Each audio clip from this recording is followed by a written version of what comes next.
Krishnam Vande Jagat Guru. I pray to the Guru of the Universe. Krishnam academy की ओर से Gita study की series में आज 5वें अध्याय से श्लोक नंबर 1 है। श्लोक है संन्यासम कर्मणाम कृष्ण पुनः योगम च संशसि यत् श्रेयेतयो एकम तन्मे ब्रूहि सुनिश्चितम। Arjun said, O Shri Krishna, you praised karma sannyas, the path of renunciation of karma, and you also advised to do karma yoga, work with devotion. Please tell me decisively which of the two is more beneficial. Arjun watch,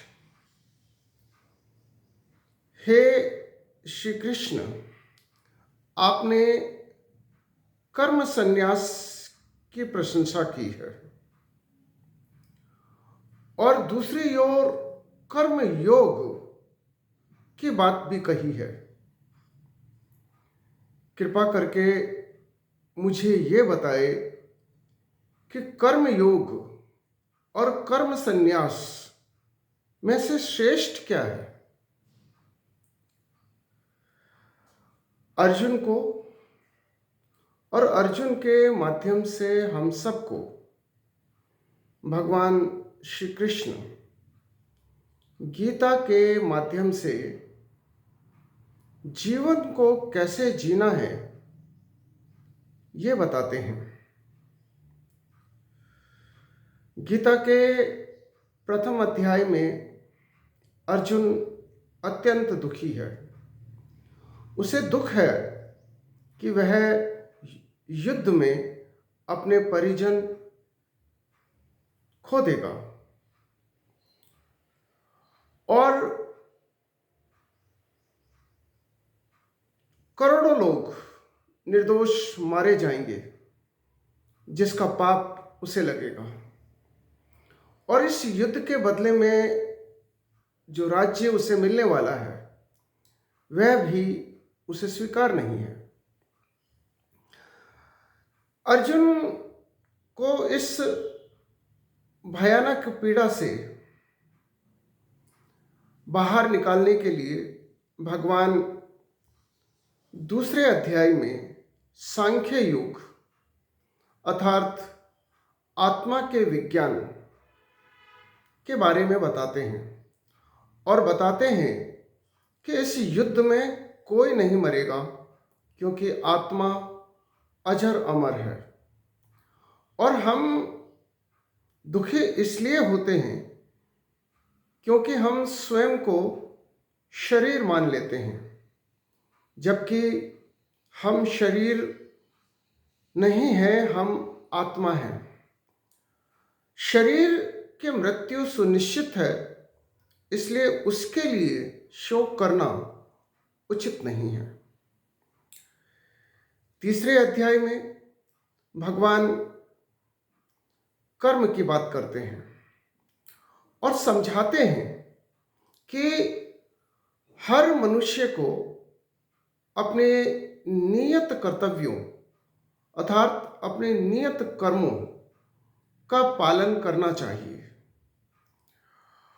और साथ में ये भी बताते हैं कि कर्म मनुष्य को कर्म फल से बांधते हैं, इसलिए हमें निष्काम कर्म करना चाहिए अर्थात अपने कर्म को परमात्मा को समर्पित करते हुए करना चाहिए। और कर्म करना इसलिए भी आवश्यक है क्योंकि कर्म हमारे मन को परिशुद्ध करते हैं। गीता के 3 अध्याय के 13वें श्लोक में भगवान ये भी कहते हैं कि जिस व्यक्ति ने अपने मन को, अपने अंतकरण को पहले से ही शुद्ध कर लिया है, उसे किसी भी प्रकार के सामाजिक दायित्व का पालन करना आवश्यक नहीं है। 4 अध्याय में भगवान यज्ञ की बात करते हैं। यज्ञ का अर्थ वे कर्म जो परमात्मा को प्रसन्न करने के लिए किए जाते हैं, और सभी यज्ञों का एक ही उद्देश्य है, आत्मा का परमात्मा में मिलन, the merge of the self with the supreme. और यही हमारे जीवन का सर्वोत्तम लक्ष्य भी है। परंतु भगवान कर्म के साथ साथ कर्म संन्यास की भी बात करते हैं। 4 अध्याय के 41वें श्लोक में भगवान कर्म संन्यास की बात करते हैं और भगवान कहते हैं कि जिस व्यक्ति ने अपने अंतकरण को शुद्ध कर लिया है और जो मन, शरीर और आत्मा से परमात्मा की सेवा में तल्लीन हो चुका है, उस व्यक्ति को किसी भी प्रकार के वैदिक कर्मकांड और किसी भी प्रकार के सामाजिक दायित्व का निर्वहन करने की आवश्यकता नहीं है। और इस कारण अर्जुन भ्रमित हो गया है और इस श्लोक में वह भगवान से पूछता है कि भगवान, आप एक और कर्म संन्यास की बात करते हैं, रिनंसिएशन ऑफ एक्शन की बात करते हैं, और दूसरी ओर आप कर्म योग की बात करते हैं, वर्क विथ डिवोशन की बात करते हैं। ये कैसे हो सकता है? ये दोनों ही एक साथ कैसे हो सकता है? एक तरफ आप कहते हैं कि कर्म का त्याग कर दो, रिनंसिएशन ऑफ एक्शन, कर्म संन्यास की बात करते हैं, और दूसरी तरफ आप ये भी कहते हैं कि वर्क विथ डिवोशन, कर्म योग की बात करते हैं। ये दोनों सिद्धांत, ये दोनों बातें विरोधाभासी जान पड़ती है। इसलिए हे परमात्मा, हे मेरे श्री कृष्ण, मुझे सुनिश्चित तौर पर ये बताओ कि इन दोनों मार्गों में से कौन सा मार्ग श्रेष्ठतर है। अर्जुन जानना चाहता है कि वह कर्म योग की ओर जाए, अर्थात अपने नियत कर्तव्यों का डिवोशन के साथ पालन करे, या फिर कर्म संन्यास की ओर आगे बढ़े, रिनंसिएशन ऑफ एक्शन की तरफ आगे बढ़े। भगवान अर्जुन के इस 5वें प्रश्न का, क्योंकि अर्जुन ने गीता में कुल मिलाकर भगवान से 16 प्रश्न किए हैं, और ये अर्जुन का 5वां प्रश्न है जिसमें वह भगवान से पूछता है कि कर्म योग और कर्म संन्यास में श्रेष्ठतर क्या है।